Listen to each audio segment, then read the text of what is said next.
Assalamualaikum warahmatullahi wabarakatuh dan selamat pagi anak-anak. Salam sejahtera untuk kita semua. Semoga kita dalam keadaan sehat walafiat. Kembali kita akan belajar tentang prakarya dengan materi pertemuan pertama kita kali ini adalah kerajinan bahan lunak.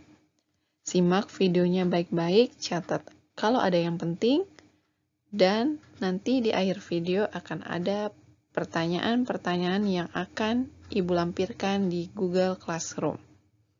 Selamat menikmati videonya. Adapun kompetensi dasar KD 3.1, memahami pengetahuan tentang jenis, sifat, karakter, dan teknik pengolahan bahan lunak seperti tanah liat, getah, lilin, clay polimer, clay tepung, plastisin, parafin, gips, dan lain-lain. KD 4.1, memilih jenis bahan dan teknik pengolahan bahan lunak yang sesuai dengan potensi daerah setempat. Misal, tanah liat, getah, lilin, clay polimer, clay tepung, plastisin, parafin, gips, dan lain-lain. Materi yang akan kita pelajari yang pertama adalah pengertian kerajinan bahan lunak, prinsip-prinsip kerajinan bahan lunak, dan fungsi kerajinan. Perhatikan gambar di bawah ini. Gambar pertama ada gambar guci, gambar patung, gambar lilin, gambar sabun, dan gambar gantungan kunci. Tentu saja kelima gambar tersebut adalah kerajinan yang tidak asing lagi bagi kita. Seperti gambar pertama, guci. Guci ini terbuat dari tanah liat. Yang kedua, patung. Patung dia terbuat dari gips. Ketiga adalah lilin. Keempat adalah sabun yang diukir. Kelima adalah gantungan kunci dari fiberglass. Nah, sekarang apa persamaan dari kelima kerajinan tersebut?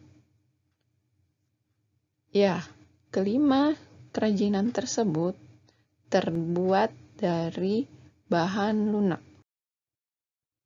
Perhatikan video berikut ini.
Nah, video tadi memperlihatkan seorang pengrajin sedang membuat guci dari tanah liat. Nah, sekarang perhatikan benda di sekitarmu. Apakah ada benda atau kerajinan yang terbuat dari bahan lunak?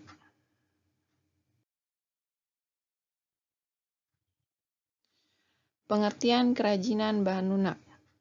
Sebelumnya, kita harus ketahui dulu apa pengertian dari bahan. Bahan adalah material yang memiliki sifat tertentu yang dapat mempengaruhi hasil karya yang akan dibuat. Sedangkan bahan lunak yaitu bahan yang memiliki sifat fisik, empuk atau lunak sehingga sangat mudah dibentuk. Jadi, pengertian kerajinan bahan lunak adalah kerajinan dari bahan lunak merupakan produk kerajinan yang menggunakan bahan dasar yang bersifat lunak, yaitu lentur, lembut, empuk, dan mudah dibentuk. Bahan lunak sangat diminati oleh para pengrajin karena sifatnya yang lunak sehingga mudah dibentuk sesuai dengan keinginan pengrajin. Prinsip kerajinan bahan lunak. Prinsip kerajinan dengan pertimbangan wilayah kerja. Yang pertama, keterampilan tangan. Kerajinan dibuat dengan menggunakan keterampilan tangan. Meskipun diproduksi banyak, produk kerajinan masih tetap mengandalkan tangan. Kedua, keterampilan teknik. Pembuatan benda-benda kerajinan dilakukan secara berulang-ulang dan didasari oleh keterampilan teknik, sehingga produk yang dihasilkan sudah tentu memiliki kekhasan tangan yang nampak dengan detail, rumit, dan hanya bisa dilakukan dengan keterampilan teknik yang dimiliki oleh tangan seseorang. Ketiga, kedaerahan tradisional. Kerajinan merupakan benda-benda yang mempunyai nilai guna praktis, bersifat universal, dibuat dengan keterampilan teknik tangan, namun masih dipengaruhi oleh adat istiadat setempat. Contoh bahan lunak. Yang pertama ada gambar tanah liat. Yang kedua yaitu floor clay. Ketiga adalah gambar kulit. Yang keempat adalah getah nyatu. Dan yang kelima adalah bubur tisu. Secara umum, jenis karya ini dapat dipilah menurut manfaatnya sebagai berikut. Kelengkapan busana, kelengkapan suatu benda, kelengkapan rumah atau bangunan, dan terakhir kelengkapan ritual atau upacara adat. Kelengkapan busana. Produk kerajinan bahan lunak dibuat dengan mempertimbangkan produk tersebut dapat mempercantik diri dalam menggunakan busananya. Contohnya, produk-produk aksesoris seperti gelang, kalung, bros, dan cincin. Kedua, kelengkapan suatu benda. Kerajinan bahan lunak yang difungsikan sebagai kelengkapan suatu benda. Sebagai contoh, kotak tisu yang dilengkapi dengan hiasan keramik pada bagian muka. Jika kotak tisu sudah tidak terpakai, keramik dapat dilepas dan dipasangkan pada kotak tisu lainnya. Ketiga, kelengkapan rumah atau bangunan. Produk kerajinan dapat dijadikan manfaat sebagai pelengkap rumah atau bangunan tertentu. Contohnya, air mancur berbentuk kodok di taman rumah.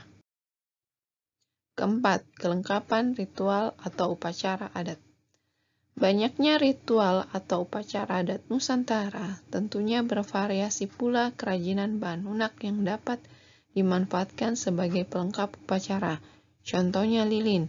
Lilin banyak digunakan untuk berbagai acara ritual dan pesta adat.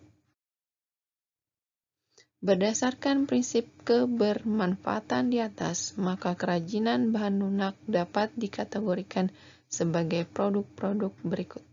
Yang pertama, menambah keindahan. Kedua, memberi penekanan atau kekhasan pada suatu benda. Ketiga, menjadi prasyaratan pemakaian. Keempat, merupakan petanda atau simbol. Produk kerajinan bahan lunak dijadikan sebagai petanda atau simbol suatu kepentingan. Kelima, dibuat khusus sesuai benda aslinya atau duplikasi. Yang keenam, sebagai bagian dari. Itulah tadi materi untuk pertemuan pertama kita kali ini.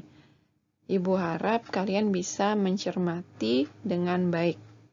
Nah, silakan kalian menjawab soal-soal yang ada di Google Classroom. Terima kasih.